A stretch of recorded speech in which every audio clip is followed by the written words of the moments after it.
Good evening or morning, everybody. It's a later stream today. I know I was planning on doing some Dota 2 casting, but it didn't turn out. And then I had the streams I like to watch on. I had things I wanted to get done today, which I didn't get done today. So, because it is the wee hours of the morning here in the Pacific time zone, it'll maybe be a shorter stream, but I thought maybe I don't really like the idea of New Year's resolutions. I figure if there's something you identify that you'd like to change, it's probably better that you do that when you find it rather than waiting for a particular time of year. But I thought it might be an interesting goal given the fact that school is coming up soon to see how many days of streaming I can do consecutively in 2015. There's no particular goal. It's just something to see how much I can sustain over a period of time. It's easy now because I don't have any school. And then once the school term starts, I'll have a regular schedule that I'll keep myself to. But it'd be kind of neat to see how many consecutive evenings of this that I can do. So as far as material that I can do in a relatively short period of time, Risk of Rain is kind of the obvious option here. I know there's sometimes some problems in terms of the music cutting out partway through the game, but I've got my iTunes open. We can get that fixed if it happens. And I didn't do a very good job of it last time, but we're just working on getting all my unlocks back from the PC version, and we will do the Enforcer. Okay, so it looks like I just don't get any music for this game. Let's do...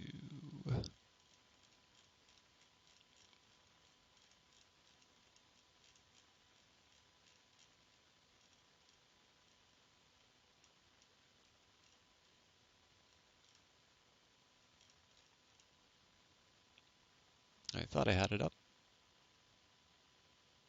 I know we had Archangel up last time, but let's try something new. We'll still do Two Steps from Hell just because it tends to work well, but something a little more action-oriented.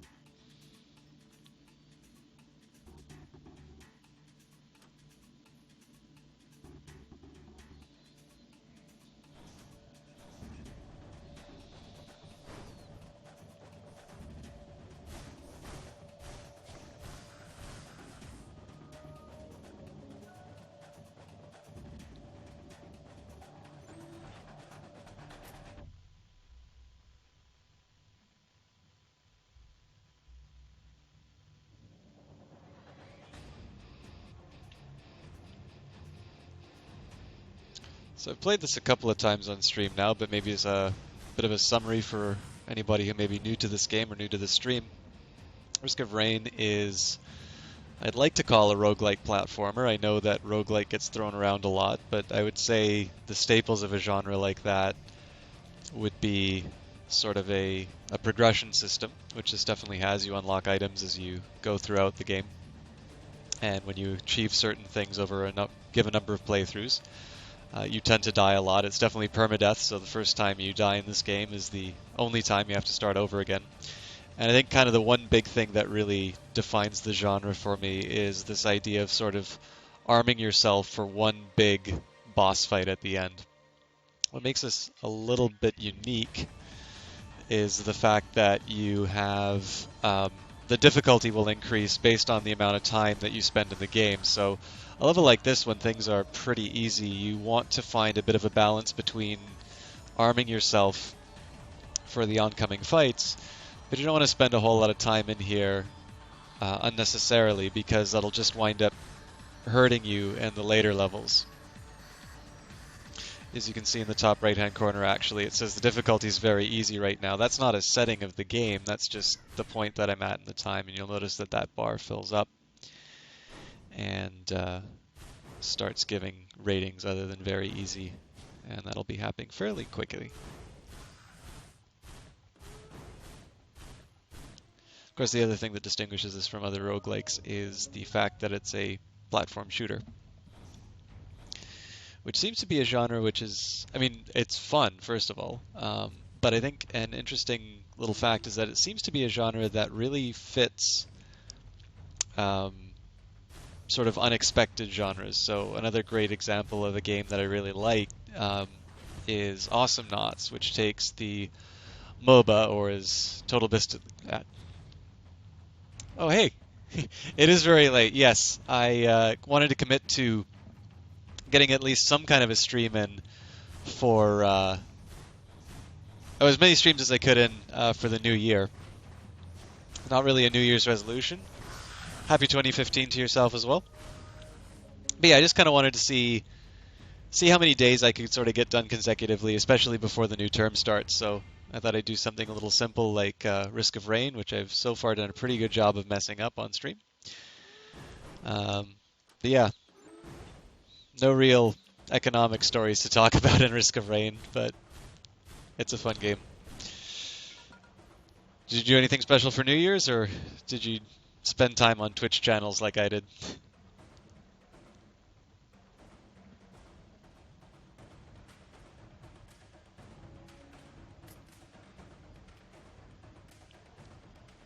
Well, the one commitment that I have for this term is, even though it's my last term and I'm going to be writing my thesis and stuff like that, I am definitely going to have a schedule for streaming. Now, I may need to change it or something like that. My hope is to do 3 streams a week minimum. That may be too ambitious, in which case I'll change. Cover letter. Is it job applications or school applications?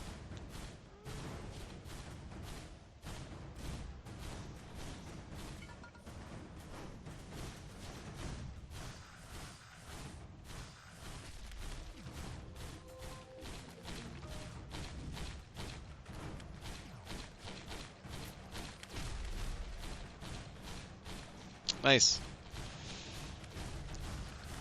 Good luck on the job search. I will admit, actually, I'd intended to have a bunch of grad school applications done over the winter break, and then I discovered Crusader Kings. Living the post-grad dream, yeah.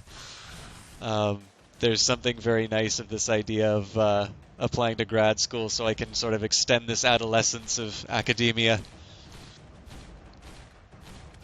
But yeah, I mean, I sort of committed to having all of my... Are there ways to advertise my stream? There is a group of streamers who I would like to at least apply to be a part of. Now, in terms of a fit, I still kind of need to sort out some basic things. Like, for instance, I really like talking... I really like talking to people like you when they stop by on the stream, but of course, if I don't... if people aren't getting in the stream, it makes it really difficult for me to talk with people. So one of the things I think I need to get better at is just kind of filling in the blank spaces when it's empty. And yeah, I hear you on the point about academia is good when the economy's not doing well. I'm sure it probably doesn't come as a surprise to you that admissions for school tend to go up when unemployment is increasing. I mean, when you think about it, the choice to actually go to school and go to grad school and things like that. Like, if you're somebody who can apply to grad school, not to sing my praises too much. I mean, I'll be lucky if I get in, but the big thing about pursuing any kind of education is that you are giving up the opportunity to earn money. Now, yeah, there's something to be said for, the kind of job that you'll get from, from a degree. But, I mean, before I went to university, I worked in film for a while, and there's a lot of people there who would find it just, as far as they're concerned, too expensive to actually go into school for 4 years and not work, and then get it in sort of the hopes that they'll find a quote-unquote better job. But of course, when unemployment's high and all of a sudden those prospects of regular jobs, for lack of a better term, aren't as good, academia becomes a little bit more attractive. So I'm sure it probably doesn't come as a surprise that I'm a little bit bookish by nature. So, going to school was sort of a when, not if proposition. I think I just needed to get my head in the right place. But I certainly don't regret doing it, other than the fact that, I'm going to have non-trivial amount of money that I owe by the end of it. But hopefully a degree in economics will put me in a slightly better position for paying that down. Now, I didn't ask, what kind of jobs are you applying to? Or what are you interested in doing, maybe is the better question.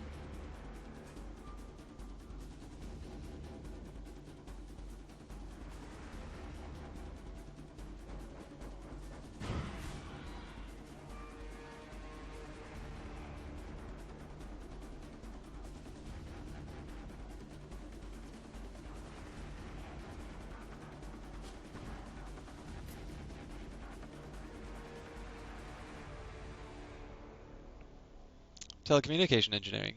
Nice.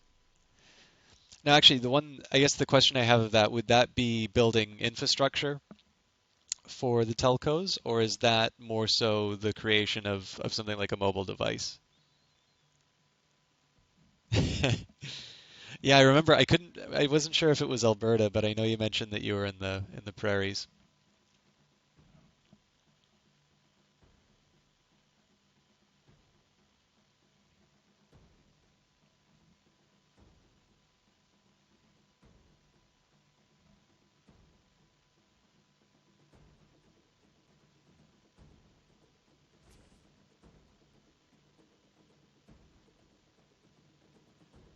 Okay, that's cool.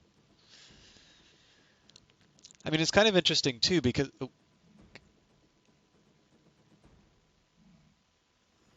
okay. I mean, it's kind of interesting to think about the situation of somebody who wants to pursue your kind of career in Alberta, just simply because there's, that fairly well-known problem of getting proper service out to more remote regions. Not that, like, I mean, that makes it sound like Alberta's sort of like the Siberia of Canada. Like, it's obviously not, but um, so in one sense, you'd sort of think that there could potentially be demand for that. But of course, I guess the problem about getting service out to those areas is there isn't maybe necessarily, um, at least as far as the big three are concerned, maybe not enough revenues to be earned from that. Now, are you wanting to stay in your home? Nope. I like the emote. Um, are you have you decided that you want to sort of stay in your region, or would you consider moving to pursue your interests?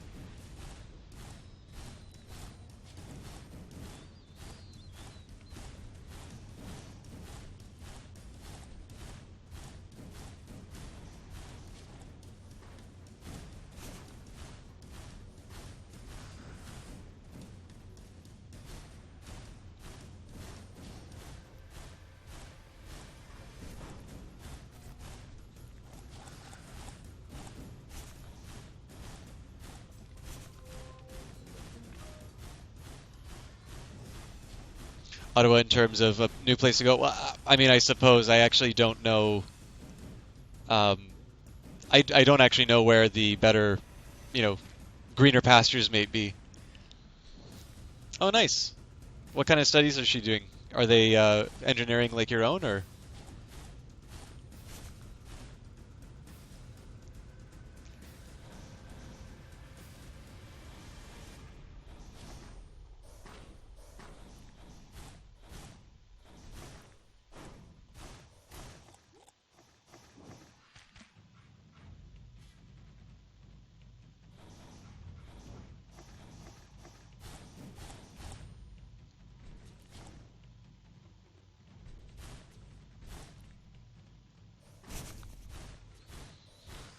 That's true. I mean, as far as the schools that I've been applying to,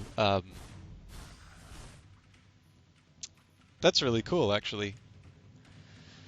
I have a friend who's sort of doing, I don't know if it's a double major or just is taking a lot of classes in both economics and engineering. They're definitely, it seems to me they're more interested in engineering than economics, which is perfectly fine to me because I think engineering is a little bit more practical. Like, in the end, it sort of comes down to the old question, if you had a strike of 1,000 plumbers or 1,000 lawyers, which one do you think is going to get resolved first? Like, I sort of understand it's all cool that I can talk about, monetary policy and things like that, but eventually somebody's going to need to implement the good ideas. Um, so I have a great respect for that, especially when you mentioned that there's the biomedical twist. I mean, obviously, that's something that has a bit more of a direct impact on people's lives.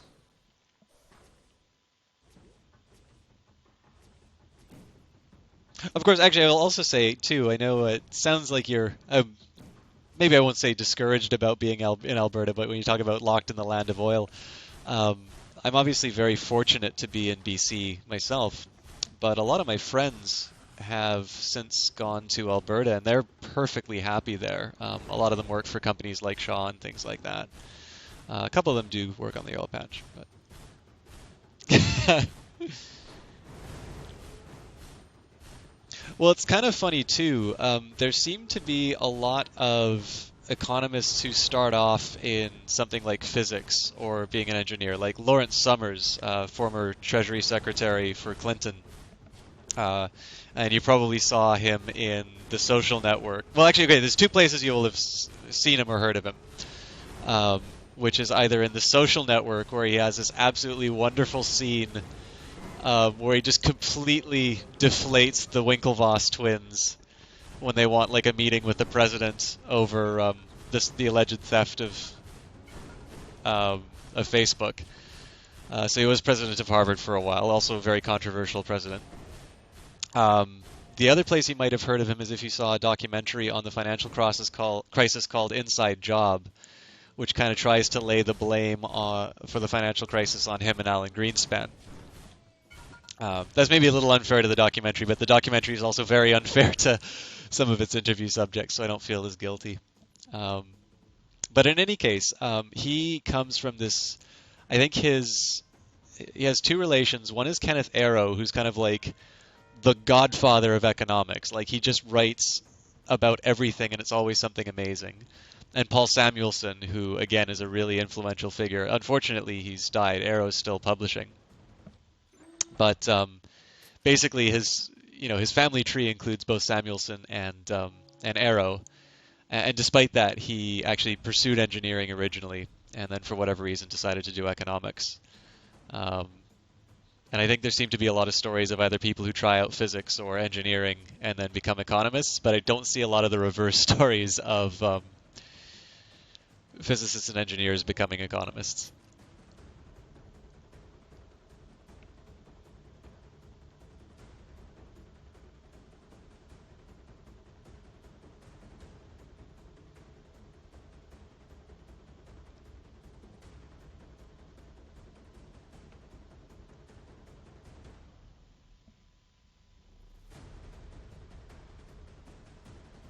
This also kind of reflects my own lead actor at the dinner theater I went to did engineering. Oh, neat. So how did they get into acting? Was it something that they had done during their studies and sort of found a love for, or was it something that they'd already done before they were doing school? Oh, that's cool. I didn't I didn't know either of those stories actually. An interesting figure from the UK, who I try to watch as much as I can. He actually directed an opera in Vancouver, which I got to see. It's the first opera I've ever been to. His name's Jonathan Miller, and his background was medicine. I think he started in Cambridge, then did his advanced studies in University College London. And he got invited to direct, I think it was a play or something like that. Anyways, like they did this sort of comedy routine. I actually need to do a little bit more on LinkedIn, to be completely honest with you. Um, but yeah, so he got into this like comedy group with like these figures who I'd never really heard of, but apparently they're somewhat big in the UK. Dudley Moore and Alan Bennett. And again, it's like Monty Python before Monty Python was around, called Beyond the Fringe. And as a result of this, I think he got offered to direct an opera, and so he has this weird dual career of being I will call him a man of medicine because I don't know exactly what he does, but he does actually have like this very interesting documentary series um, on anatomy. I think it's called The Body in Question. The guy's name is Jonathan Miller. You can definitely find it on YouTube. But he does legitimate medical stuff in addition to being an opera director. And then I think he did a documentary on atheism recently, or specifically, as he calls it, non-belief.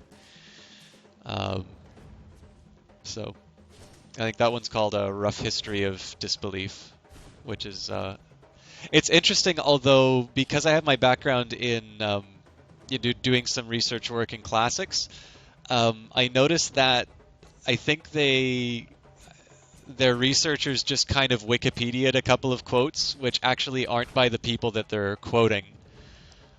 A good example of this is the one that they use is from Seneca, and it goes something along the lines of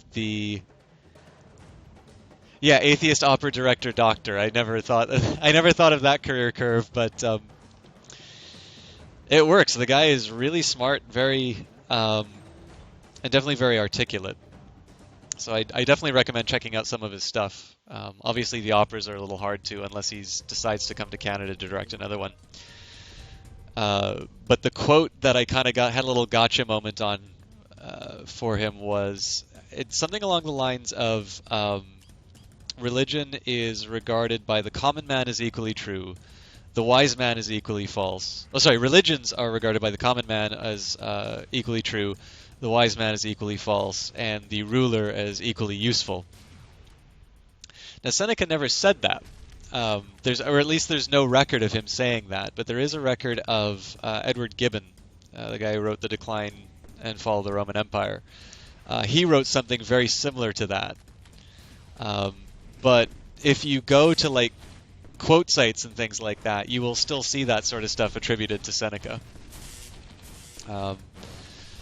It's also a good example. Like if you go to, I think, what is it, Brainy Quote or something like that, you'll see a ton of stuff that's attributed to Plato. And I can't say I've read everything by Plato, but I've read a lot.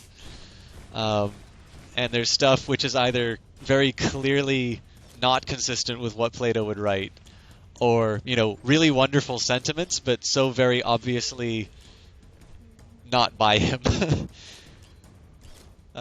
So it's just kind of funny. This is just a long way of saying it's sort of funny, like once you read and do some research and that kind of stuff, and you actually have to cite sources and things like that. It's really funny to review sites like that, just because, I mean, again, I love reading motivational quotes as well, but oh no.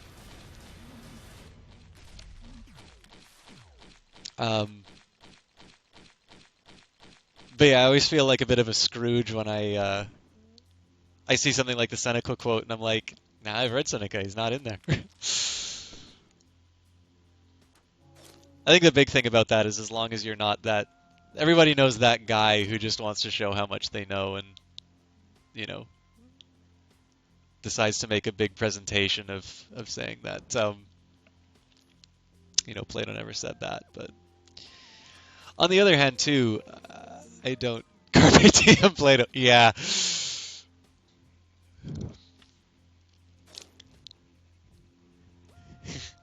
Maybe it was an original by Plato that somebody translated into Latin.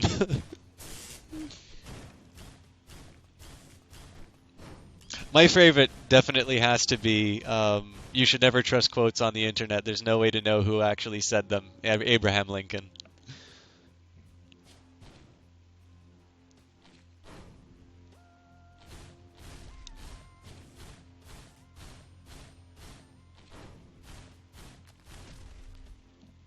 Actually, maybe on the topic of atheism, because apparently there's nothing for me to say about Risk of Rain and just ancient Greek philosophy Greek and Roman philosophy. Another interesting figure is Epicurus, which I actually had to do a presentation on, and I think, if I remember correctly, my YouTube channel still actually has a video of that presentation on it. But Epicurus is very commonly regarded as an atheist. Now, I can tell you for sure that people were very suspicious of him, and he became sort of this byword for heresy in in the time where you have kind of monks writing on this sort of stuff. So, if you were to accuse somebody of being an Epicurean, that probably would mean that they're, well, I mean, basically he was a hedonist, but he had a very specific kind of hedonism, which is not given to every last urge. Actually, he promoted a very modern kind of hedonism, but he's still, the idea of hedonism in the sense that pleasure is the highest good was very much something that was his school. So when you have these church fathers writing about Epicureans, they're obviously not too keen on the idea of pleasure as the highest good. And so what they're going to do is they're now going to associate Epicurus with every kind of evil. But if you actually read Epicurus, he has numerous references to God and the divine. So it is true that he has very many interesting quotes about the fact that the gods are quite indifferent in terms of what's happening to man, and that we shouldn't be very concerned with with what they want or what they're going to do to us. And a lot of that was concerned with basically making sure people didn't get worried about things that didn't matter. He was largely looking for this idea of ataraxia, sort of this freedom from disturbance. But definitely that is very different from asserting that there isn't a god. That would actually be very unusual for somebody like Epicurus to make a claim like that. So, but again, that said, I mean, you can also see, let's say, a later atheist finding in the works of Epicurus these arguments that say, the gods aren't concerned with humanity's problems.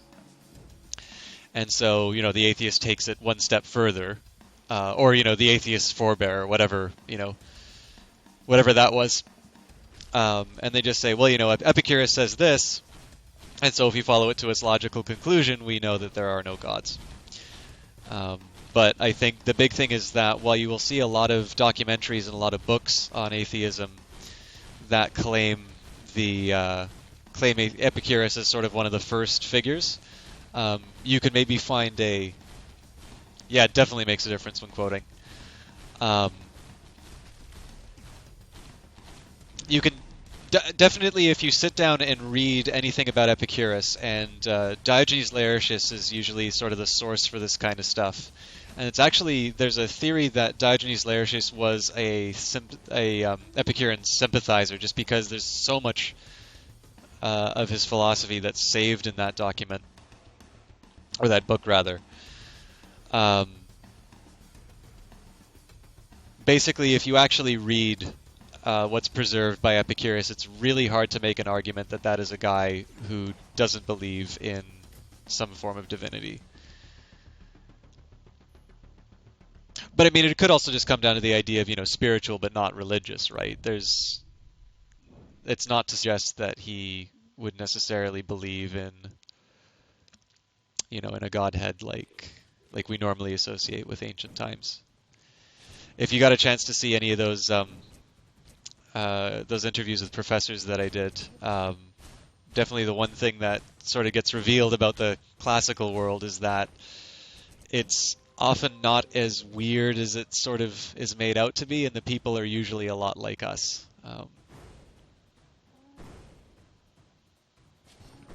Of course, that's always for better or for worse. I mean, now we have some institutions that maybe keep our worst behavior in check. I've been playing a ridiculous amount of Crusader Kings recently, and that game brings out the worst in me. I make Machiavelli look like a pansy.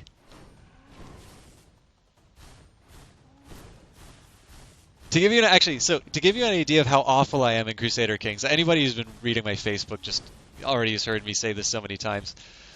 But yesterday, I spent the better part of an hour systematically executing bishops that liked the Pope more than me, because I wanted the tithe money to go towards financing my near constant wars. And that's why I love Crusader Kings.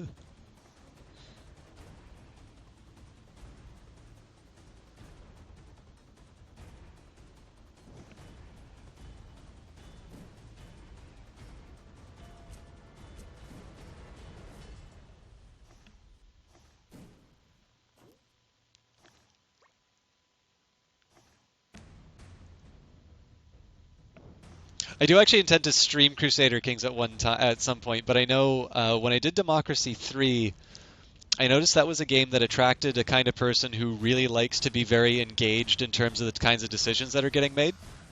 And I was still largely learning the game at the time, so I think it was really frustrating for the people who kind of came on there and wanted, for lack of a better term, like a voice-activated controller. Everybody went to the Pope's birthday party instead of... Yeah, that's exactly the motivation behind that. But yeah, Democracy 3 sort of attracted a type of individual that was kind of basically telling me how to play the game through stream. And I wasn't enjoying it. I don't think they were enjoying it. And so I sort of held off on it. Now, I've gotten better at the game, so I think I could maybe stream that again. But I have a feeling that Crusader Kings, just because it's such a complex game, it's a great game, but I think it might attract the same kind. Well, I mean, I think everybody has a reason for doing what they do, but I'm not, like I said, for me, my expectations as far as streaming, I definitely want to be as entertaining as I can, but I'm not entirely sure.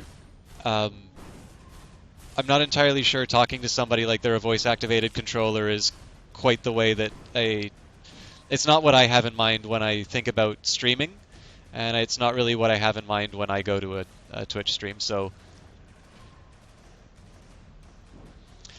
yeah, I mean, I can't condemn the entire Twitch user base, right? Like, there's definitely some streams that I go, like, for instance, the thing I was just watching, Seriously Clara, is I think a great streamer with a really wonderful community. There's a lot of different places. And I mean, the Extra Life Challenge, I don't think I had a single person who was disrespectful or who I didn't really enjoy and I wasn't grateful for having in the stream.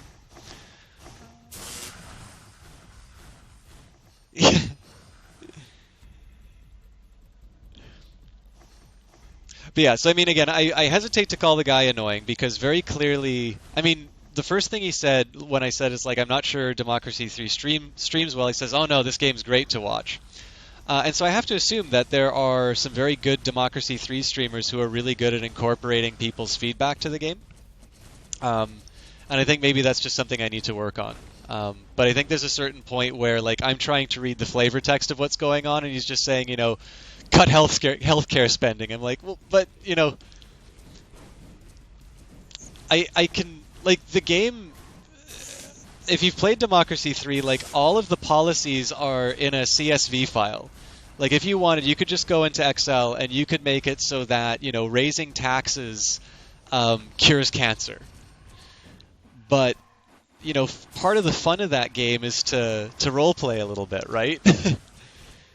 So yeah, it wasn't for me. I wasn't experienced enough in the game to maybe articulate what I wanted to try and do. And so at that point, I just said I didn't think it was working out and switched to something different. But I will do Democracy 3 again in the future. I should have got Stephen Harver on him and silenced him.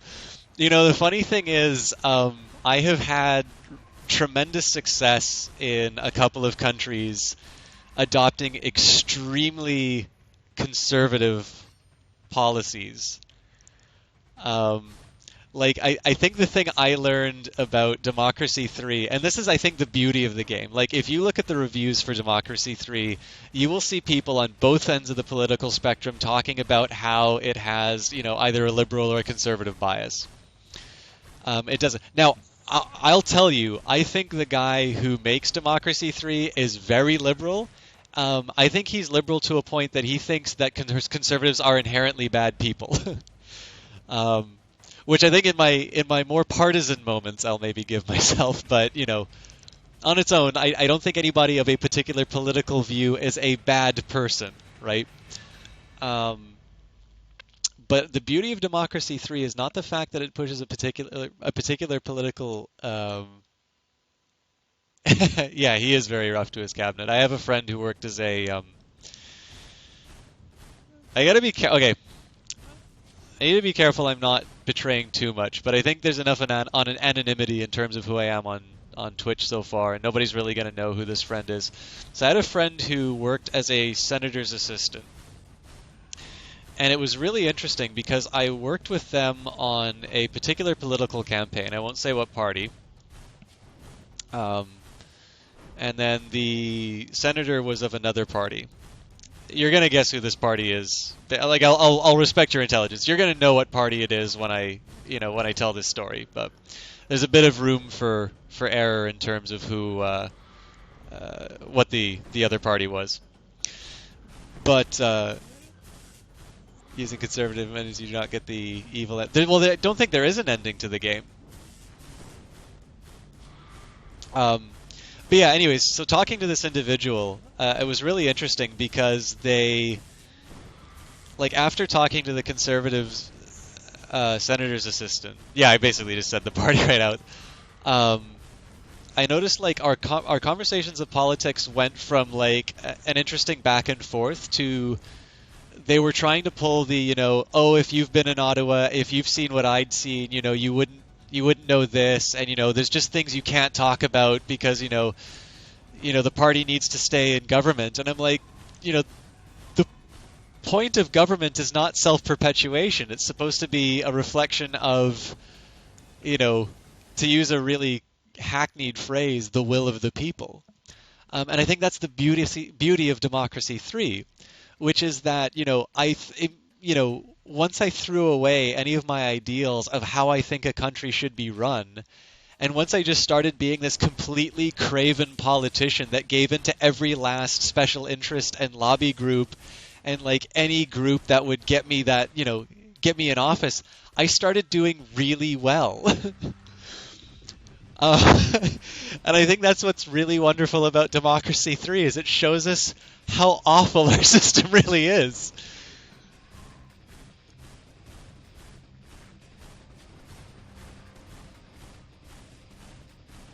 Yeah, that's just it. Like, now the great thing about it too is they have achievements, right? So like, you can try to set up a theocracy.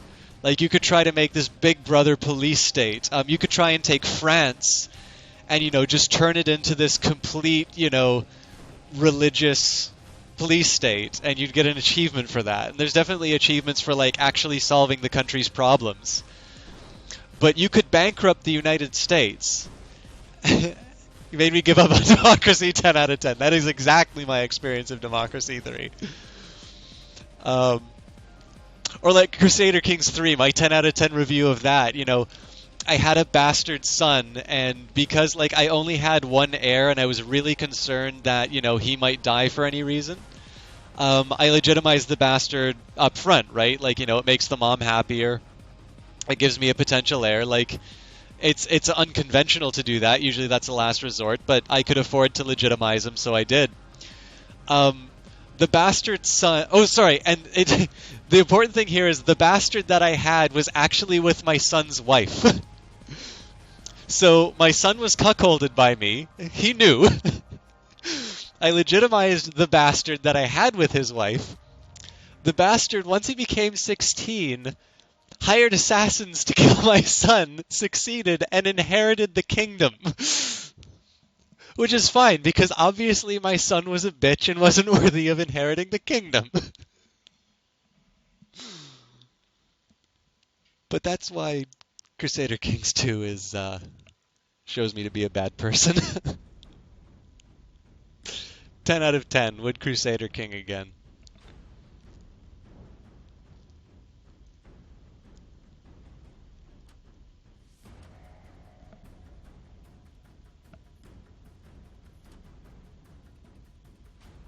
I've really taken my time on this level. This is probably going to come and bite me in the ass at the end. My son wanted to play baseball with the Pope and not me.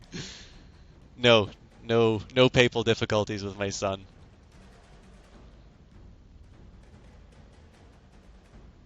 I actually specifically picked a wife which had desirable genetic traits, so I had to do my best Dr. Strangelove voice while trying to produce this master race that would inherit the kingdom. So I guess I should have been a little bit mad that the bastard killed off my eugenics program, but them's the breaks. Like I said, I am a legitimately bad person. Like after playing Crusader Kings 2, like did everything I could to just gain absolute power, and I am not risking my life on that 50%. It'd be great to do it, but it's like this is the furthest I've got on an engineer run, so I just need to make the best of it. Um, but yeah, like just after playing Crusader Kings 2, I've learned that I'm just a bad person.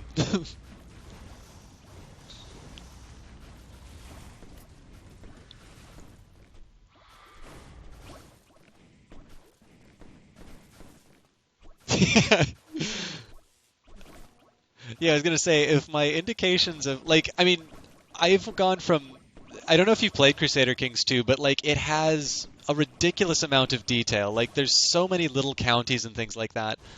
I was a duke who had two counties in Wales. I found leader of the.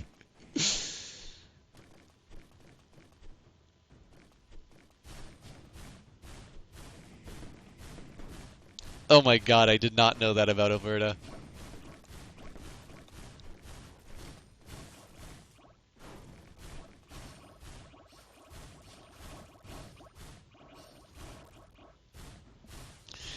Yeah, like if you haven't played Crusader Kings 2, the map is extremely detailed. Like it's not like Civilization where it's just a completely open map. It does actually separate things to apparently reasonably historically accurate provinces. And I basically went from two provinces in Wales to making the Kingdom of Wales to conquering the Kingdom of England, then Scotland, founded the Empire of Britannia, and now I'm working on Ireland.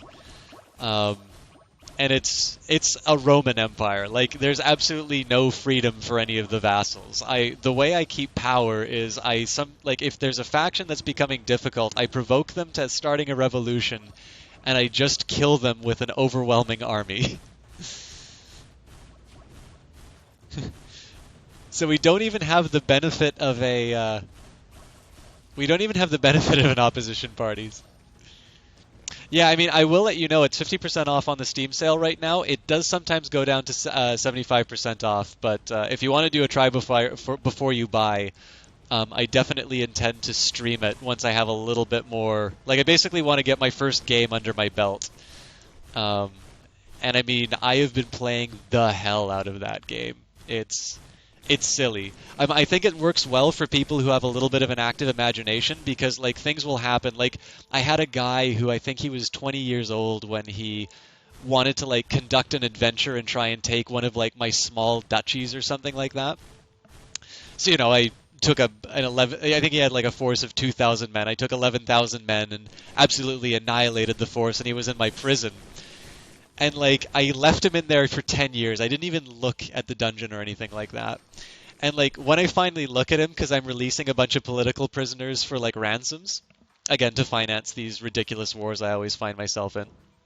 Um, I see him there, and he's gained like the lunatic trait.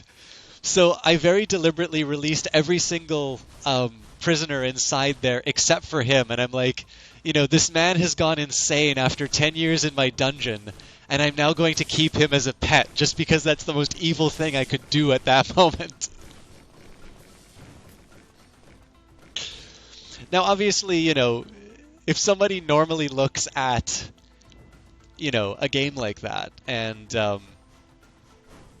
and they just look at a trait. If they're the kind of person who's like, cut healthcare 50% or something like that, and they spreadsheet the game totally, you don't get to tell a little story about this, budding young adventurer who like just chose the wrong king to mess with and just had his life completely destroyed.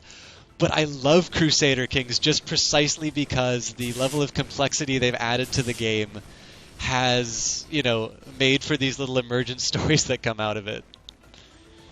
It's the sort of stuff that just has kept me playing it for hours. I'm really looking forward to, and like the worst thing is like I have had a couple of kings that I've played as like very kind rulers. They die early. Like it's the evil kings that I run who become the great and like die in their bed at 70. So I think my friend Alex said to me about Crusader Kings 2 is like that's the perfect game for you because it justifies every single horrible belief you have about the world. He's quite progressive in his politics, so even though I like to think myself maybe I won't call myself progressive, but I like to think myself as, sufficiently tolerant and on the good guy's side. Um, he definitely thinks I'm a tool of the capitalist patriarchy. Well, he doesn't actually think I'm a tool of capitalist patriarchy, but he definitely we can have some interesting conversations in terms of the best way to do things. Um, but yeah, so as far as he's concerned, like Crusader Kings 2 basically just confirms my extremely terrifying view of the world, and Democracy 3 has not made me any better.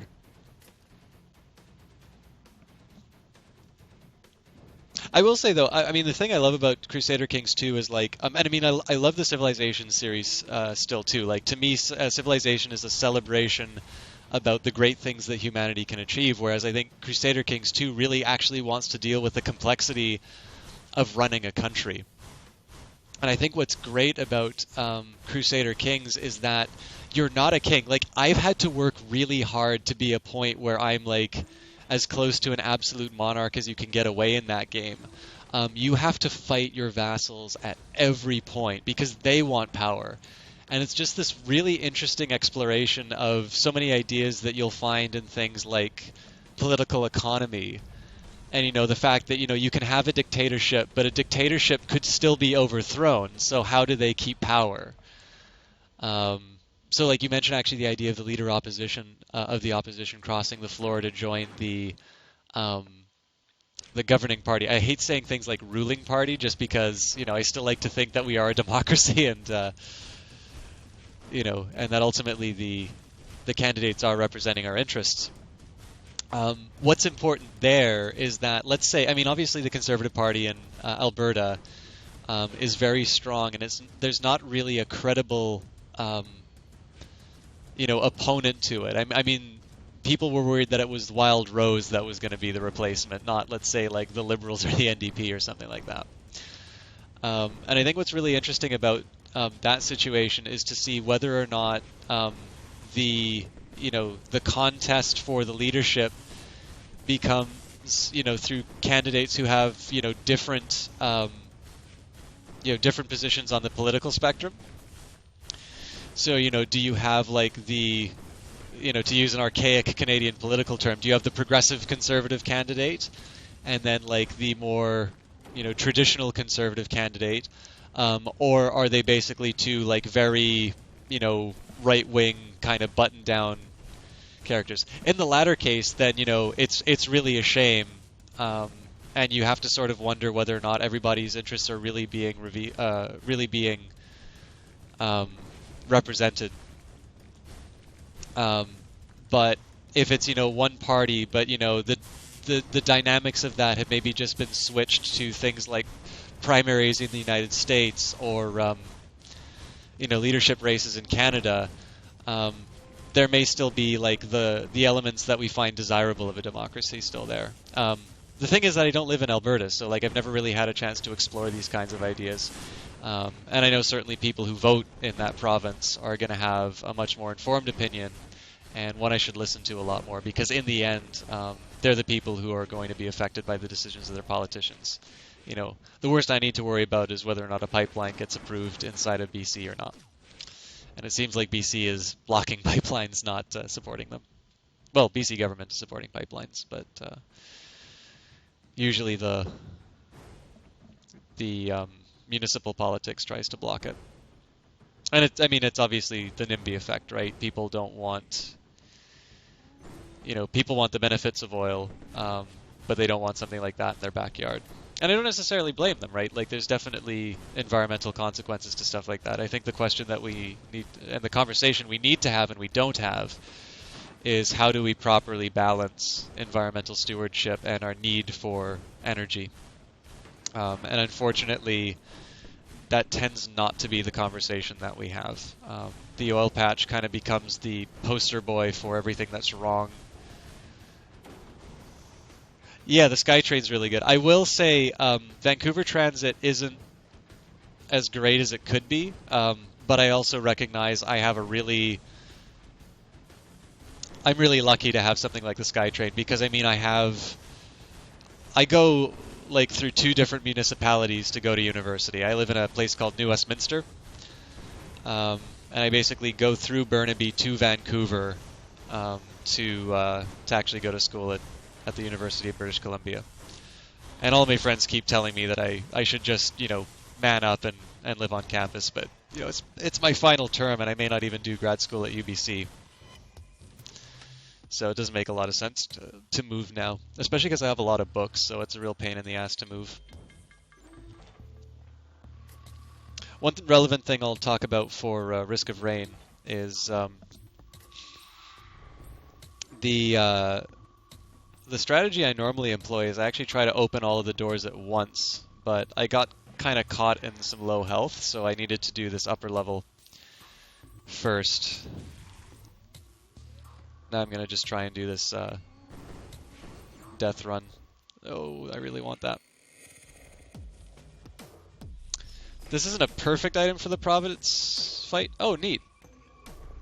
That's one of the new characters. So yeah, like the egg isn't perfect for the Providence fight, but it can be helpful if you manage it well.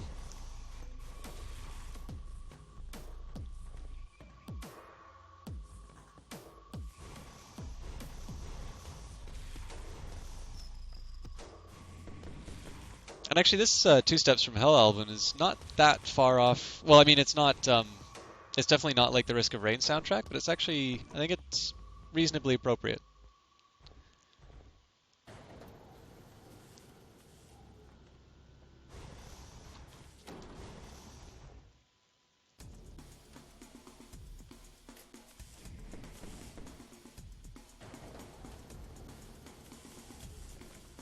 I'd really like to get another one of those soldier's syringes, but I need to be careful I don't die to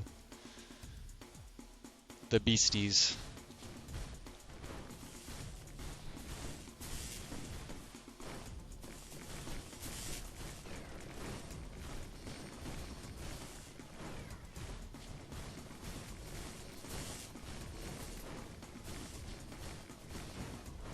That's exactly what I needed. So the great thing about this is that, if with the items that I've gotten now, if I can take out a big stack, I'm in a good spot. But taking out the stack can still potentially kill me, so hopefully the soldier's syringe will help with that. I mean, there's so many good items there. The crowbar is also really good, but soldier's syringe is just so strong on the enforcer. Yeah, sorry, we've moved from Canadian political issues to the practicality of winning a Providence fight. I can move back to it, just...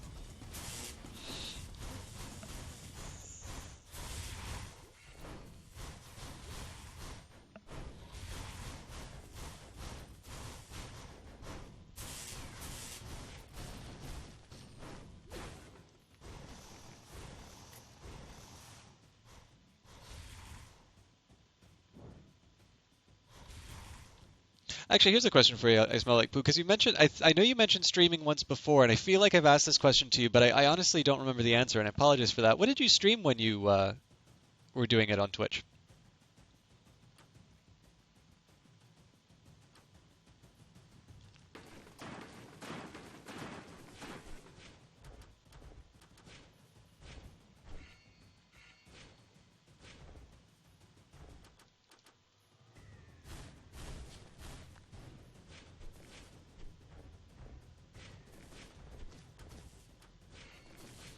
Yeah, I mean, if somebody asked me that question, I'd say, whatever interests me. I mean, obviously, I've done these special events with Civilization and stuff like that, but...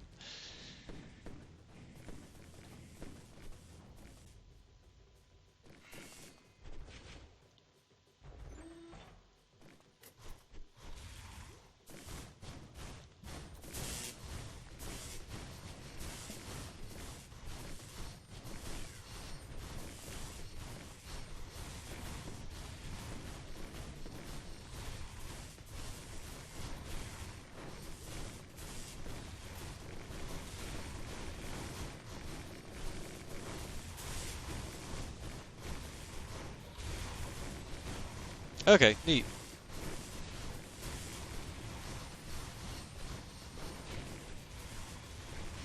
I'll be honest, I do actually kind of like that outlook too, just because I think there are some people who do, a single game very well, But I noticed, like, for instance, when Binding of Isaac Rebirth came out, he did Dark Souls, XCOM to Disney Karaoke. I'd love to see Disney Karaoke. XCOM is a fantastic title. Sadly, there's no Dark Souls for Mac, so and my PC isn't good enough to stream. So I love Dark Souls. But yeah, I mean, I like that you have a diverse set of interests. Just because I know, like, the one thing I didn't like about Twitch a lot when Binding of Isaac Rebirth came out, and it's a great game. Like, I love playing Isaac Rebirth, but like every streamer was playing Isaac Rebirth, and it's popular. People like it. People seem to like watching it, but like for me, like, I was getting really sick of the fact that you know people were always playing Isaac Rebirth. So I think having some diversity counts. I mean, in the end, I noticed that the streams that I stay on are ones with, where people interact with, I stay for the personality. And obviously you've been nice enough to stop by a few times now, and you're obviously an interesting guy to talk to. So I suspect that was probably your strength.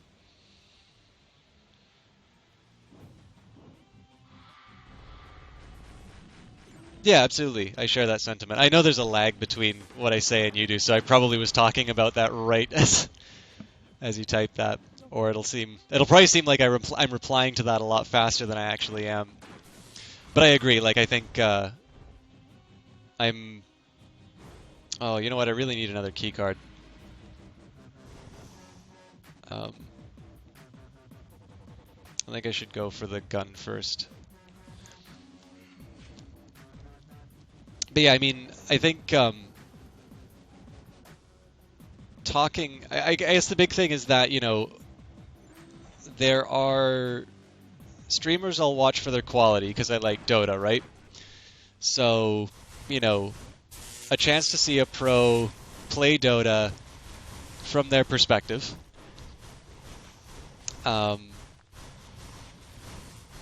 That's obviously really interesting to me, so I'll watch that. But I mean, I'm not a pro Dota player. Nobody is ever going to watch this stream for the quality of play. um, okay, I really like my build now.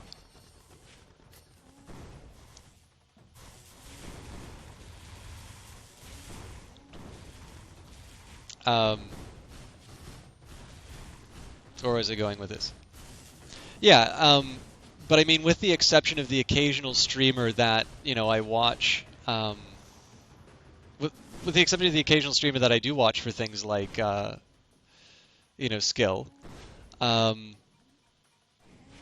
there are definitely people who can make even a game that I'd never really considered that interesting before the most compelling thing to watch. Like, it's a skill that I'm really impressed by, and I hope one day to be able to reach that level. Because I think what impresses me the most is the kinds of communities that these sort of streamers build around themselves.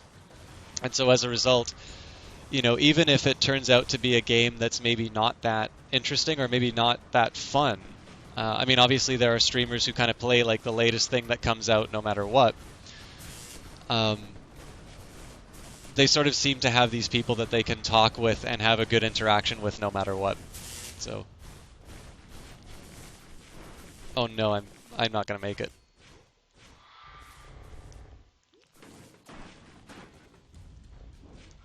I need to find some way to cheese out survival for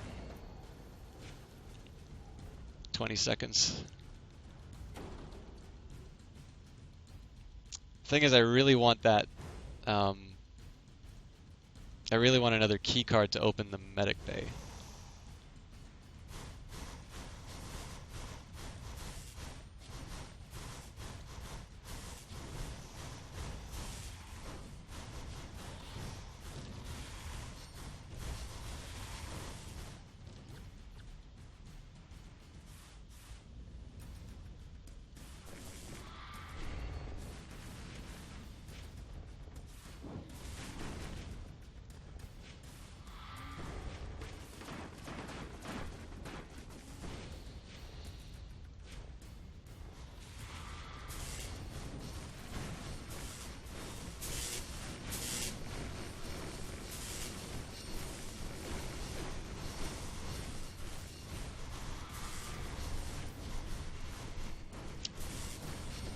This is definitely the YOLO play. Oh, that was a mistake. I'm not gonna make it. Oh, maybe I will. Oh my god, that was not a smart play at all. I think I'm just gonna hang out until I recharge.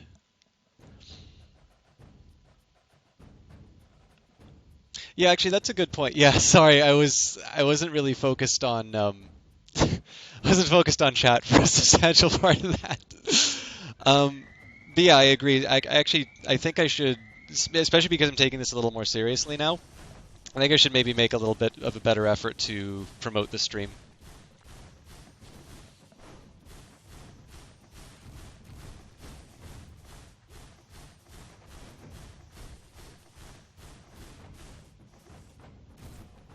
Oof. I don't know if I can do this without the medic bay, to be honest. I should actually ask, do you play Risk of Rain at all? Are you familiar with this fight?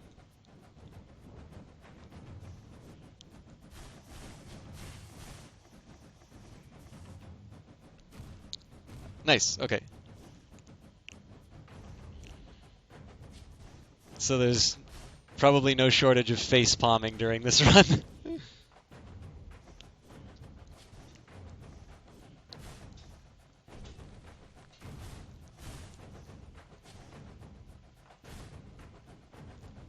So this feather is kind of interesting on the Enforcer, just because it's a good way of putting it, actually. I mean, my Steam library is definitely starting to um, resemble these massive collections that I see my friends having. Um, but yeah, the feather on the Engineer is definitely it's an interesting one because I can't jump while I got my shield down, which gives me like my attack speed, but it's really good for dodging these attacks.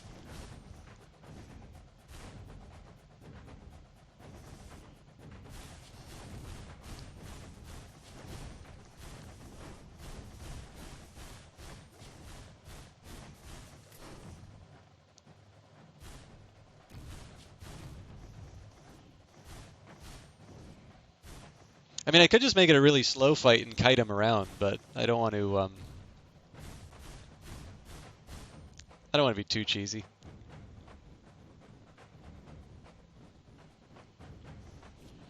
Um, so the one thing I'll say, like if you haven't done the Providence fight before, one thing that happens during this phase is he will occasionally put a shield up, which basically any attack you do does 1 damage, so it's up right now. For that, basically the best you can do is just not get hit. I mean, obviously I'll take like a hit of opportunity, but at this point I kind of just need to wait it out. Now, there are 3 stages to this fight. The next one is the part known as the Hands of Providence, so it's 2 big snakes that are just kind of running around and making your day miserable. But what's going to happen is he's going to come back, and what will happen is basically if I hit him when his shield is down, in the 3rd phase, there will be a shadow version of Providence that comes out and just wrecks me. Now this is one of the only times I've done this fight without drones, so I could actually the only way to beat Dark Souls is cheese. But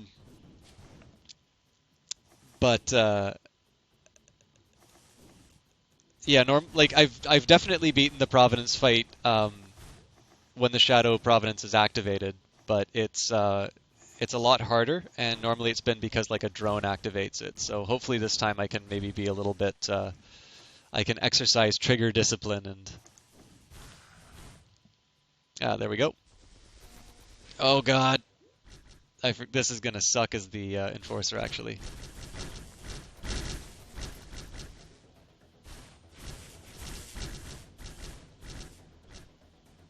I do a ton of damage to them when I get inside, but...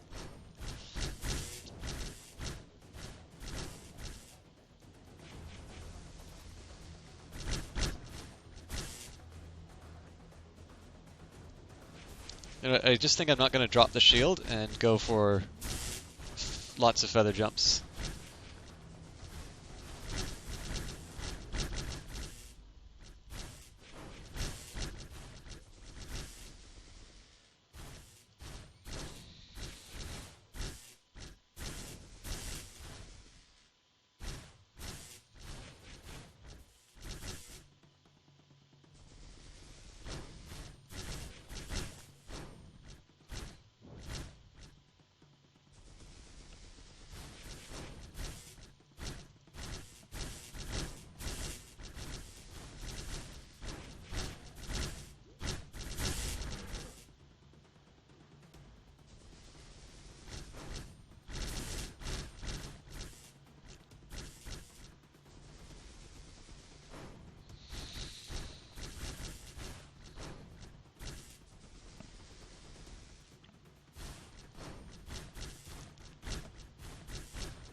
I don't want to use the Gauss cannon in this case just because the thing's at such low health, and I really want to get through the third phase as quickly as I can, so...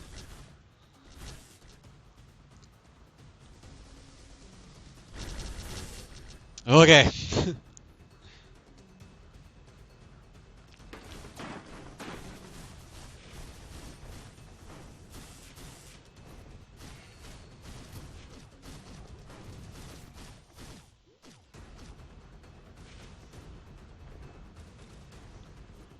So I kind of wanted to deal with those drones first, but I think at this point I just want to get the Gauss cannon fired as quickly as I can, and then I can mop them up. I think that does like an eighth of his health. Oh crap.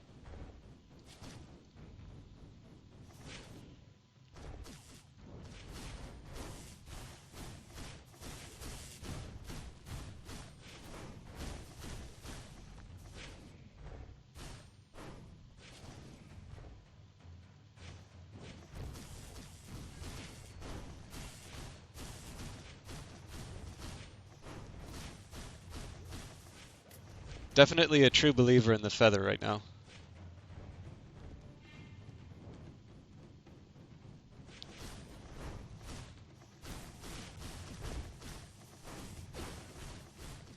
Oh great, a key! Could have used that about 20 minutes ago. Oh god. And now I run. So this is where that egg can come in handy. As long as I don't take damage, I'm going to be able to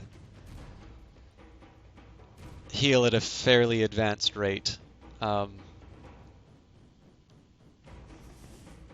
period like this, like where those purple dots are following you, is usually best. Alright, time to man up. Uh-oh. And that's a problem.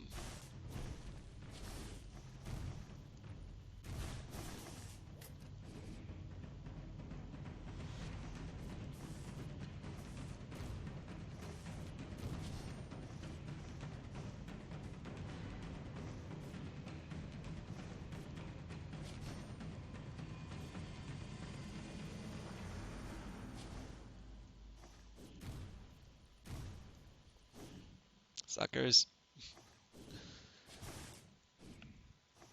Alright. Sorry I kind of dropped off on the conversation there. I smell like this is getting kind of intense. But all the best on your job search, on your job applications. And I will see you next time you stop by. Once I have a bit more established schedule, I'll post it on the I'll post it on like the description or something like that.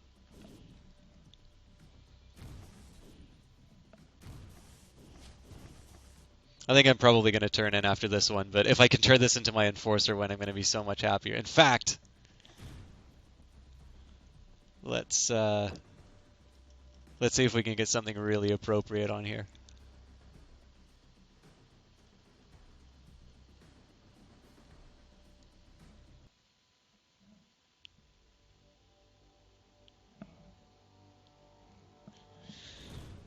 Have a good one.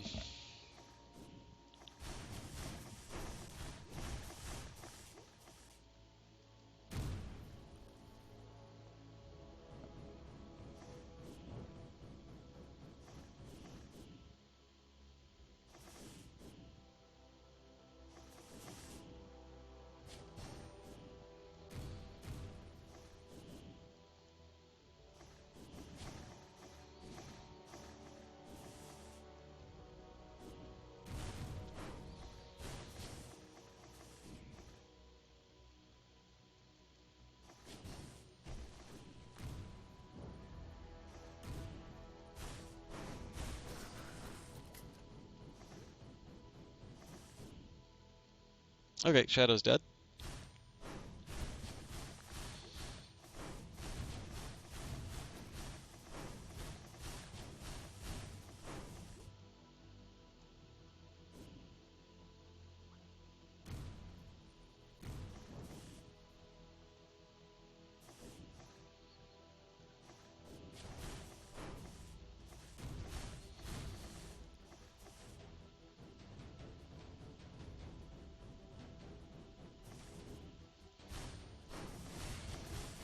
Oh my god, not again!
I have my fruits back, but I think I'm gonna just try and regen as much as I can, so that way I have a full health bar and the fruits to rely on.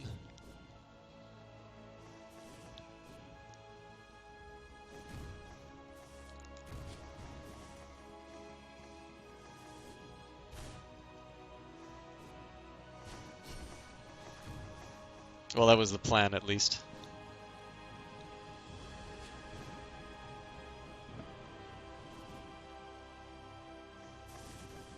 They definitely could have used more DPS coming into this fight.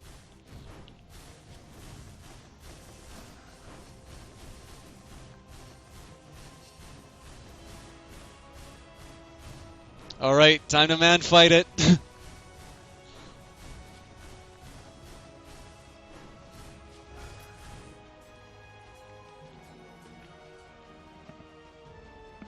GG.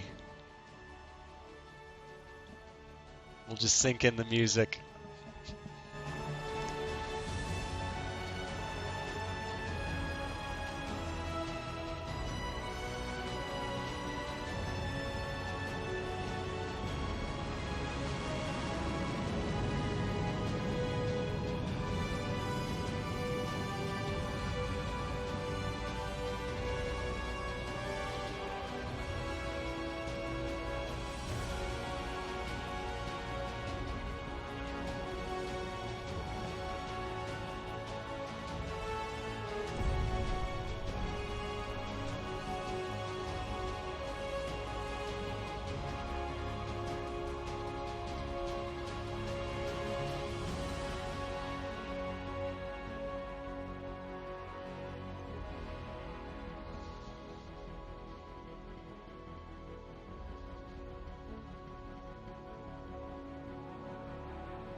Alright, let's see if Actually, no, if I hit escape, it'll probably end the credits, but it looks like that timed out well.